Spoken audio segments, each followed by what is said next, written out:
Le retargeting permet aux marques de grande consommation d'aller recontacter des consommateurs qui s'intéressent à leurs produits, qui sont allés chercher des informations ou participer à un jeu concours sur leur site, et de les activer en les menant jusqu'au point de vente.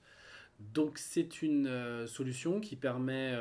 de travailler tous les objectifs marketing, de développer la pénétration, de développer le panier moyen ou la fréquence d'achat en s'adressant aux consommateurs qui ont le plus fort potentiel en termes de contribution à la marque.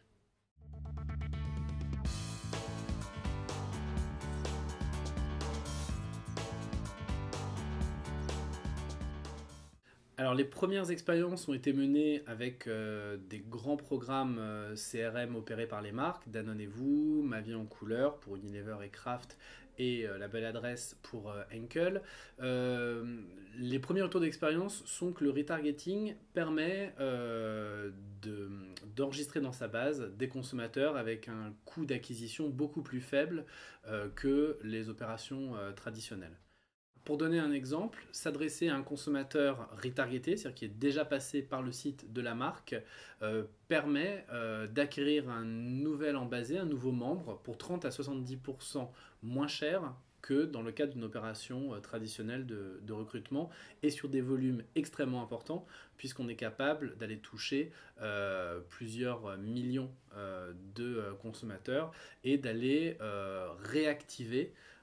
quasiment tous les consommateurs qui seraient passés sur le site grâce à la puissance de Criteo. Ça permet enfin de travailler des objectifs marketing annexes. Par exemple, d'aller chercher les abandonnistes, c'est-à-dire quelqu'un qui serait passé sur votre site très régulièrement pendant un an et qui après arrêterait de passer sur votre site, ou de faire circuler d'une marque à l'autre, c'est-à-dire d'activer sur une marque B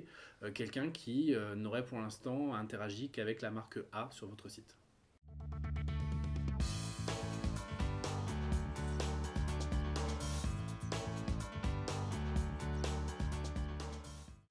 Alors les premières campagnes qui ont été menées donc, se sont adressées exclusivement à des gros programmes CRM, le but étant d'aller activer les consommateurs qui passaient sur le programme CRM sans interaction. Les deux grosses innovations, les deux autres cinématiques qui sont en cours de lancement avec Criteo. La première va être opérée pour la première fois en juin 2014, consiste à travailler pour une marque qui n'a pas de site à elle, mais qui souhaite faire du volume, d'aller trouver sur Internet des consommateurs qui sont dans son cœur de cible et d'être capable de les amener en point de vente grâce à des outils de ciblage proposés par Criteo.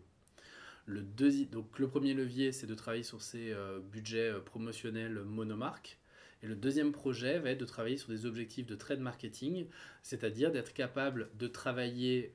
une marque auprès d'acheteurs de certaines enseignes. Donc une marque qui viendrait nous voir en disant voilà, je souhaite développer mes ventes spécifiquement chez Carrefour, on va être capable sur Internet de toucher plusieurs millions de consommateurs qui auront été identifiés comme habitants les zones de chalandise de Carrefour.